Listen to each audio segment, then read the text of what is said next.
Welcome to Cinema Snapshots, a channel where we take a look at the latest films and their predecessors. We'll give you an in-depth look at what's new in the world of film and discuss the key elements of the films, from plot synopsis to the most memorable moments. Please don't forget to hit the like button and subscribe.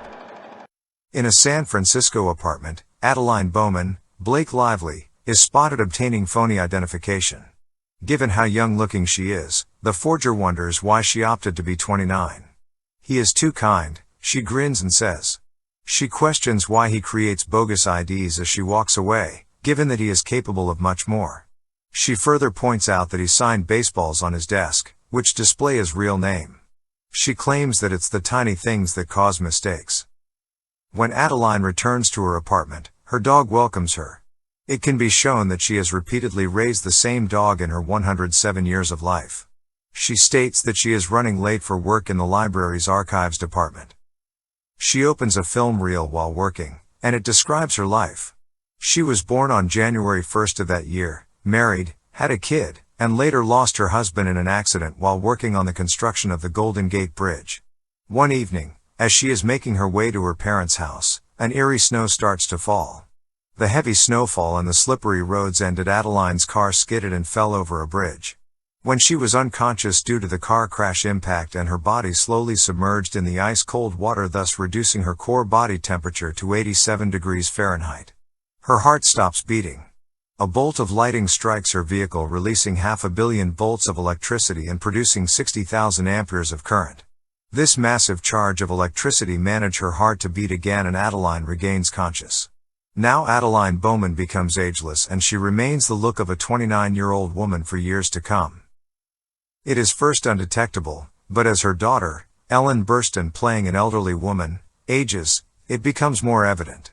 A police officer pulls her over one day and confiscates her ID since it indicates that she is in her late 40s.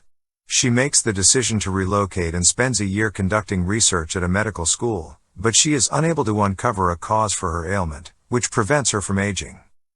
She is walking home late one rainy night when two FBI agents start to follow her. They try to take her on an airplane while driving her in a car. She makes her way out of the trunk and begins to live on the run, changing her appearance and identity every 10 years. She conveys this to her grown-up daughter before bidding her farewell.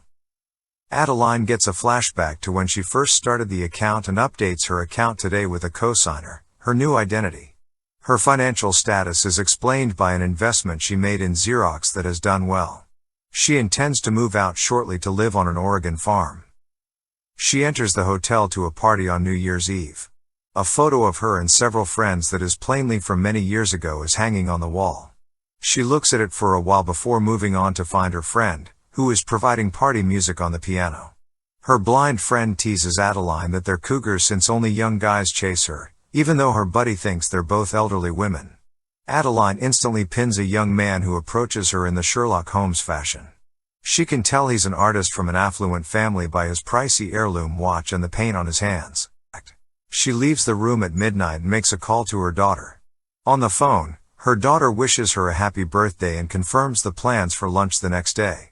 Adeline is approached by a young man who makes a nice joke about kissing a stranger at midnight. She replies that she has, from a young Bing Crosby type, when he asks if she has heard it before. She bids her pal farewell before proceeding to the elevator. Ellis presses his hand to open the elevator before it shuts, and they descend together. He makes an unsuccessful attempt to charm her. She politely declines him and walks toward her taxi. The next day at work, her coworkers mention a generous benefactor is coming by to donate some books. Surprise, it's Ellis. He brings her books that have flowers in the name, alluding to their elevator conversation. Apparently, he's seen her before at board meetings and knew she worked there. He asks her to be in the photograph they're doing for publicity and she quickly says no, she doesn't like being photographed. He suggests a date instead and she says no. He then says he'll withdraw his donation if she declines the date. In the next scene, they are in the tunnels beneath San Francisco. They found a boat. He tells her a great deal about himself and then asks about her. All she is willing to say is, "I have a dog." As they leave, he offers to tell her a joke and if she laughs then she has to go out with him again. He tells a terrible joke and she laughs. On their next date, Adeline visits Ellis in his apartment, where they enjoy wine, hot dogs, and jazz music. Together, they spend the night. The following morning, Ellis is on the phone unable to understand a Portuguese business call. He studied mathematics for his major and developed an algorithm. Ellis's friend discovered a way to profit from it, so they decided to divide the money, and now Ellis is a philanthropist and his friend is in Fiji. Adeline quickly texts a few phrases in Portuguese before leaving. Somewhere in there is a scene between her and her daughter, who could look like Adeline's grandmother. She talks about having trouble getting upstairs and wants to move to a retirement home in Arizona. Adeline is upset and says she planned on moving to Oregon so they could see each other more. Her daughter urges Adeline to stop running, as the people who were interested in catching her have long since passed away. Adeline also remembers a mysterious figure from the past. He is tinkering with a wedding ring. She declines to meet him there. She ignores all of Ellis' calls, probably as a result of this memory. She flips out when he shows up to her modest Chinatown apartment and demands to know how he got her address. She dismisses him. She changes her mind as she flips through old pictures.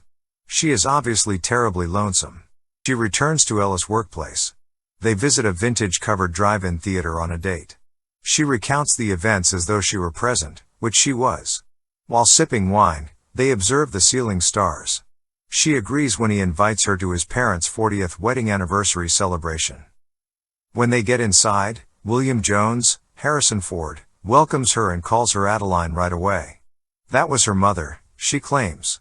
They were quite close, he claims while appearing very scared. The next morning William can't stop talking about Adeline, which makes his wife a little annoyed.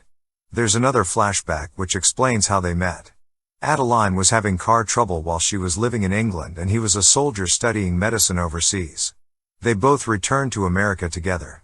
She pushed William to follow his dream of astronomy instead of medicine. He was afraid of running out of time. He was the one with the engagement ring. He describes things about Adeline that Ellis picks up on, such as her interest in languages and driving skills. They play trivia that evening. William has a winning streak of 47 games. Adeline plays dumb when asked a question, but after Ellis makes fun of her, she dives in headfirst and triumphs. The day of the party, everyone is out doing things. Adeline talks to William and he notices a scar on her left hand, a scar from stitches he made while they were hiking. It's not explained how her scar doesn't heal or how her hair grows or details like that if she's immortal. He rummages through an old shed to find a picture to make sure he isn't crazy. Yep, same scar. He runs after her, asking her if this is the reason she left him. She says yes. He begs her not to run, but she says she doesn't know how.